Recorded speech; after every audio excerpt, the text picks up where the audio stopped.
Bonjour, je suis Dave Fleming, je suis prêtre marianiste presque depuis 60 ans maintenant, mais j'étais devenu marianiste lorsque j'étais adolescent parce que je m'intéressais énormément à une vie religieuse plus profonde, n'est-ce pas? Et je croyais que je me sentais appelé en quelque sorte à une vie spirituelle, une vie religieuse.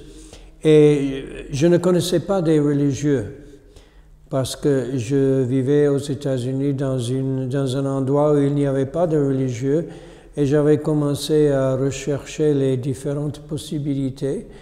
Et finalement, j'ai trouvé que les marianistes étaient excellents pour moi.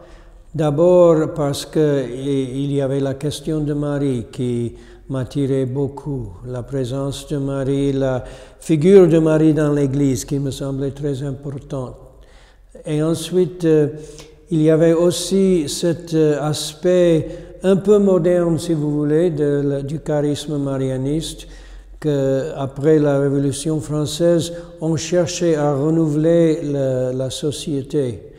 Et cela m'attirait. Je ne voulais pas simplement entrer dans une mode de vie qui serait un peu du passé, mais plutôt du présent, du monde actuel. Donc comme ça, je suis entré chez les marianistes très jeune. Et après, j'ai beaucoup apprécié la formation que j'avais reçue et toutes les possibilités de travailler avec les hommes de notre temps. Et les femmes de notre temps, évidemment.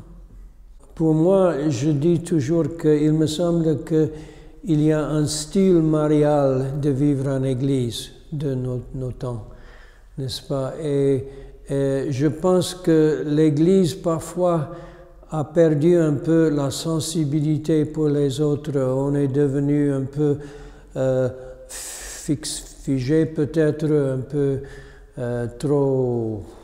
comment dire, trop autocentrique et on a perdu un peu la possibilité d'écouter les autres, de répondre aux besoins des autres.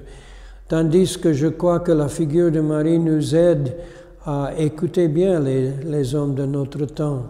Je crois que Marie est surtout une mère qui s'adapte aux besoins des enfants, des jeunes, et je crois que nous pouvons représenter dans l'Église cette figure de Marie qui écoute les autres, qui s'adapte au rythme de vie de chacun, qui accepte ce qui est bon dans les autres et qui inspire toujours les autres à s'approcher plus du Seigneur, sans exiger un perfectionnisme.